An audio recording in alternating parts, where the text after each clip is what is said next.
माँ ने ऐसे उठा करके गोद में उनके पाँव का बोसा दिलाया। तो आप सोच लीजिए कि मैं कितना बड़ा रहा हूँ। अगर लंबा होता तो मैं अपने से ले लिया होता बोसा। पलंग पर थे, अरे पलंगे न रह कोई मचान को रहल नहीं। 1 ईंट 2 ईंट रख करके आदमी रखता है, थोड़ा सा ऊंचा कर देता है। लेकिन मुझे याद है, और उसी 2-4 साल के बाद 5 साल के बाद साबिर बाबा का विशाल हो गया। तो साबिर बाबा औरतें जो है मेरे मामा, इसके रावी सभी मेरे मामा, उनको मालूम नहीं था कि वली क्या होते हैं, मजदूर क्या होते हैं, सालिक क्या होते हैं। जाहिल आदमी या भैंस चराते थे मामा, है ना, और नहीं तो चोरियों करते थे, चोरों के साथ रहते थे। गद्दिल खेले हुआ, गद्दिल हाजी साहब, तू गद्दिल खेले हो कि नहीं? अरे वो खपड़वा के गोल बना करके और इसे मारते हैं। तो घड़ी से गद्दिल खेलते थे मामा। चोरी कर रहा यार, छोड़ो ना। तो उनका कहना ये है कि अपनी आंखों से उन्होंने देखा कि वो भी पठान की औरतें खूबसूरत, वो भी नौजवान लड़कियां, जिसको जो जरूरत है बाबा। अब जबरी बाबा लेटे हुए हैं, बाबा हाथ पकड़ करके, बाबा तेरे से दुआ दे दे, बाबा तेरे से दुआ दे दे, बाबा हमारे कम नहीं है, बाबा में पेट पर दर्द, सीने में दर्द है, बाबा हमारे लड़का नहीं होता। मामा देखे ऐसे नहीं आदमी के अल्लाह वाला कहते हैं, पूरे औरत के जिस्म पे हाथ फेर दे रहे हैं। अरे बाबा तो अपने होश में नहीं है, तो तू फिर बाबा का मुरीद हुआ था। अरे वो हाथ फेर देते थे तो उसको औलाद हो जाती थी। वो हाथ फेर देते थे तो पेट का दर्द चला जाता था। वो हाथ फेर देते थे।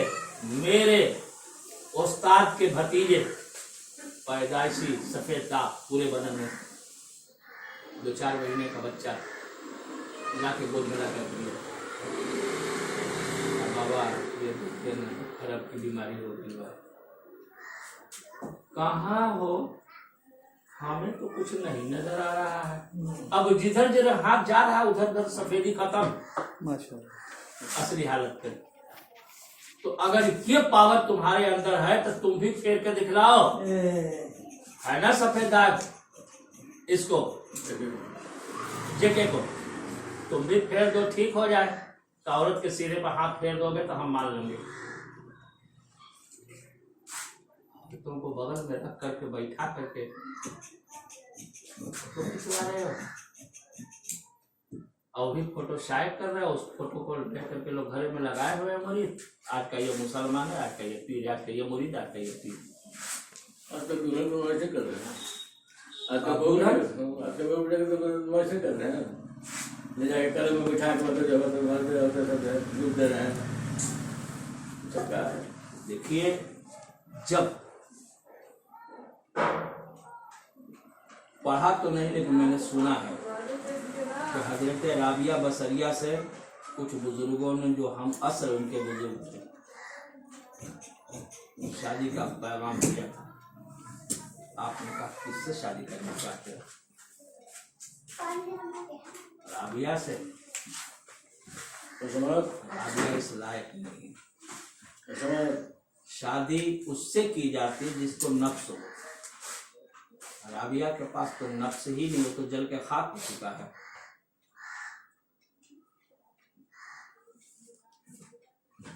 एक छुरी मंगाई आपने, और जब पैर में चरखा लगाया तो सिर्फ राख गिरी थी।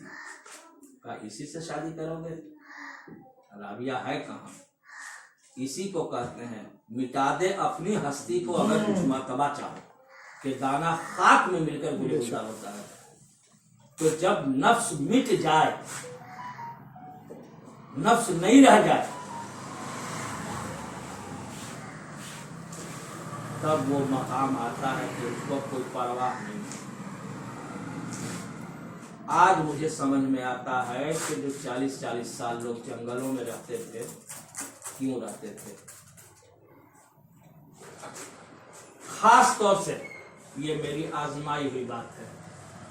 जब आप नमाज पढ़ने बैठेंगे, जब आप तिलावत करने बैठे, कोई वजीफा पढ़ने बैठेंगे, उसी वक्त आपका पोता रोएगा।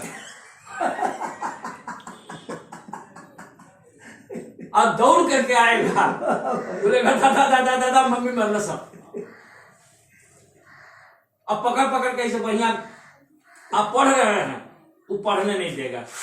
आप नमाजे में क्यों ना हो, ये मेरे ऊपर गुजरता है तो मैं बताता हूँ।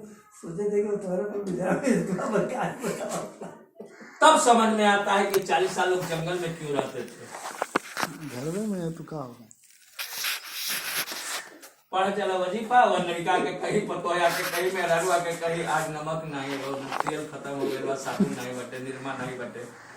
अब तो वजीफा पढ़ मत चला उत्तर बाकी तो निरमा ले आवे, निरमा ले आवे शाम खाना तो वही जंगल जंगल सही। अब ये समझ में आता है। पीछे वाला करिए हम लोग दिखा रहे हैं, कह रहे हैं सुबह शाम खाना पहुंचा देंगे। नबी अकरम सल्लल्लाहु अलैहि वसल्लम ने गारे हेरा में जो इबादत और रियाजत किया, हजरत खदीजतुल कुबरा रजी अल्लाह तआला अन्हा आप खाना पहुंचाने जाते थे तो खाना क्या था, वही सब्जी, वही कुछ खजूर, पानी, और 3-3 दिन तक आप रह जाते थे। और जब मैं वहां गारे हेरा के पास नीचे पहुंचा, हाजी साहब ने मुलाहिजा किया होगा, है ना, 2000 फीट से कुछ ऊंचा है, 2500 फीट के आसपास। हमारी हिम्मत नहीं पड़ी कि हम ऊपर चढ़े, पेशेंट आदमी और लोग जो साथी थे तो हमने कहा आप लोग जाइए। लोग कांटा लगा था, लोग जा रहे थे, अल्लाह ने जिसको सेहत अता फरमाई वो जा रहे थे। हम ये देख करके हैरान हुए कि या अल्लाह, आज ये शहर आबाद है तो गर्मी का ये आलम है, और उस वक्त क्या आलम रहा होगा। और हजरत खदीजतुल कुबरा रजी अल्लाह तआला एक औरत होकर के ऊपर जाती थी, नबी अकरम सल्लल्लाहु अलैहि वसल्लम को कुछ खजूर, कुछ पानी, कुछ सत्तू पहुंचा देती थी। और इस पहाड़ी के ऊपर गार में मेरे आका बैठ कर इबादत और रियाजत करते थे। जो मगफूर हो, जिसे अल्लाह ने कह दिया हो कि आप बख्शे बख्शाए हैं, जिसको अल्लाह ने कह दिया हो अंबियाए कराम मासूम, गला कैसे रहेगा, उनको इतनी मुशक्कत की क्या जरूरत है। ये हमारे लिए दर्स है, हमारे लिए दर्स है।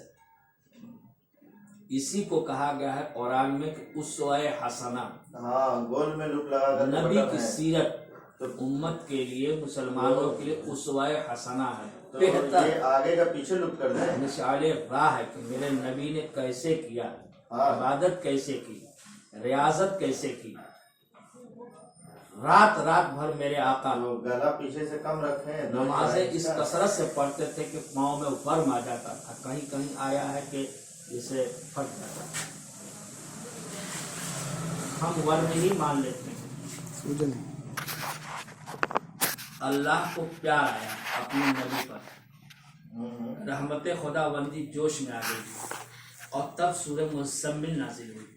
या अय्युहल मुज़म्मिल क़ुम लिल इल्ला क़लीलन निस्फ़हु अव इंक़ुस मिन्हु क़लीला अब ज़िद अलैहि वरत्तिल क़ुरआन तरतीला। ऐ कंबल में